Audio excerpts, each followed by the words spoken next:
কুষ্টিয়ার খোকসা উপজেলা বন বিভাগের গেটের দুইটা পিলার ভেঙে চাপা পড়ে 4 বছরের জুবাইর আহমেদ নামে এক শিশুর মৃত্যু হয়েছে। আজ বৃহস্পতিবার বিকাল 6টার সময় অন্যান্য বন্ধুদের সাথে খেলার ছলে উপজেলা বন বিভাগের গেটের পাশে খেলা করছিল জুবাইর। মৃত জুবাইর পৌরসভার 2 নম্বর ওয়ার্ডের মাঠফাড়া গ্রামের ব্যবসায়ী উজ্জ্বলের ছেলে। ঘটনা সূত্রে জানা যায় 1 বছর আগে খোকসা উপজেলা বন বিভাগের অফিসের মূল ফটকের গেটের দুইটা পিলার নির্মাণের ত্রুটি থাকায় এই দুর্ঘটনা ঘটে। স্থানীয় এলাকাবাসী এই দুর্ঘটনার জন্য বন বিভাগের উপজেলা কর্মকর্তাকেই দায়ী করছেন, কারণ এই গেট নির্মাণের সময় ব্যাপক অনিয়ম দুর্নীতি হয়েছে বলে এটাই প্রমাণ পাওয়া যায়। ইতিমধ্যে ঘটনাস্থল পরিদর্শন করেছেন খোকসা উপজেলা নির্বাহী কর্মকর্তা ইরুফা সুলতানা ও খোকসা থানা অফিসার ইনচার্জ আরনুর জায়েদ।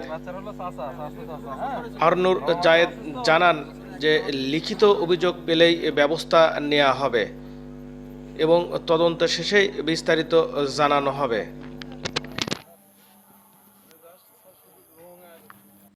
মৃত্যু সংবাদ শুনে এখান থেকে এসে ওখানে গেলাম, যে দেখলাম যে ইউনুস স্যার দাঁড়াই আছে ঘটনাস্থলে। ওখানে আপনার ওই কেসি গেট আছে না, কেসি গেটের দুইটা পিলার মাত্র, আর ওই পিলারগুলো আপনার চারটা ইট দিয়ে গাঁথুনি দিয়ে মাটির উপরে, কোনো নিচে আপনার ঢালাই টালাই কিচ্ছু নাই, ওই মাটির উপরে গাইতে রেখে দিছে। কোনো একটা কারণে হয়তো পোলাপান আপনার ওই কেসি গেট ধরে উঠতে গেছে, ওইটা ভাঙে ওর চাপা খাইছে, মাথার পর পড়ছে আর কি। আর উনি যে তথ্যগুলো দিল, উনি ওখানে যে কর্মকর্তাটা আছে উনি নাকি উপজেলায় আসেই না, শুধু বেতন নেওয়ার সময় আসে, ওনার সঙ্গে সাক্ষাৎ করে বেতন নিয়ে চলে যায়। বন বিভাগের কর্মকর্তা ওখানে যিনি আছেন, ওখানে যা দেখেন শুধু ওই আপনার ওই উলু ঘাস ছাড়া আর কিছু নাই। একটা বন বিভাগের একটা অফিস, একটা নার্সারি যেখানে অনেক ধরনের গাছগাছালি থাকার কথা, ওখানে আপনারা এখন যা দেখতে পান যে ওখানে উলু ঘাস, যেটা ওই উলু বন যার কয়, ওইটা ছাড়া কোনো কিছু নাই।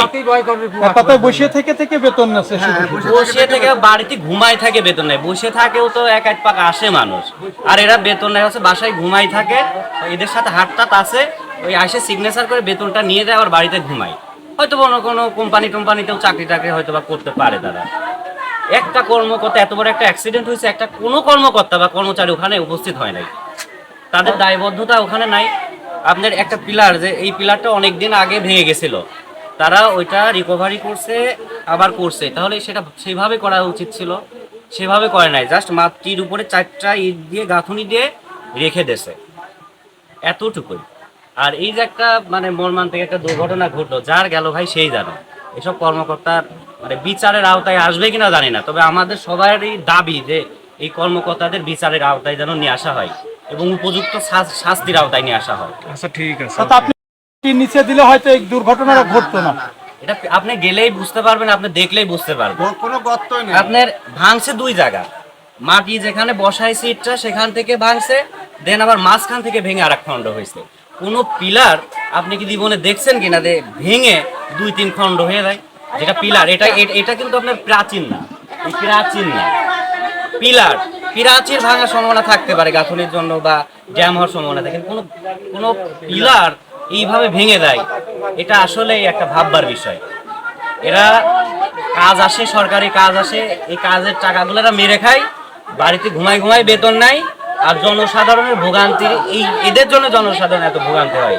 এই যে মায়ের কোল একটা খালি হলো, বাবের কলিজা ছিঁড়ে চলে গেল, এটার বিচার কে করবে? দেখার কেউ আছে? দেখার কেউ নাই। এরা সর্বোচ্চ 2 দিন আসবে না, 3 দিনের দিন এরা এক হয়ে যাবে, সারা জীবন এদেরই কষ্ট করা লাগবে, এদের হয়তো বা কোনো বিচার হবে না। যদি সরকার নিরপেক্ষ হয়ে থাকে, সরকার যদি সৎ হয়ে থাকে, তাহলে আমাদের সবার পক্ষে তাদের কাছে বিচার চাই যে এই কর্মকর্তাদের উপযুক্ত বিচার হোক। এমনকি আমরা ফাঁসির দাবি করতে পারি। এটা খুন, এটা খুন, এটা অ্যাক্সিডেন্ট নয়, এটা দুর্ঘটনা নয়, এটা অবহেলা, এটা খুন। বাচ্চাটা কি ঘটনাস্থলে মারা গেছে? ঘটনাস্থলেই মারা গেছে ও। ওখানে আপনার ওখানে যা দেখেন ওই পিলার যে মাথাটা ওরা ডিজাইন করছে, ওটা সম্পূর্ণ মাথার পর পড়ছে ভেঙে, এবং ওর মাথার চুল টুল ওই পিলার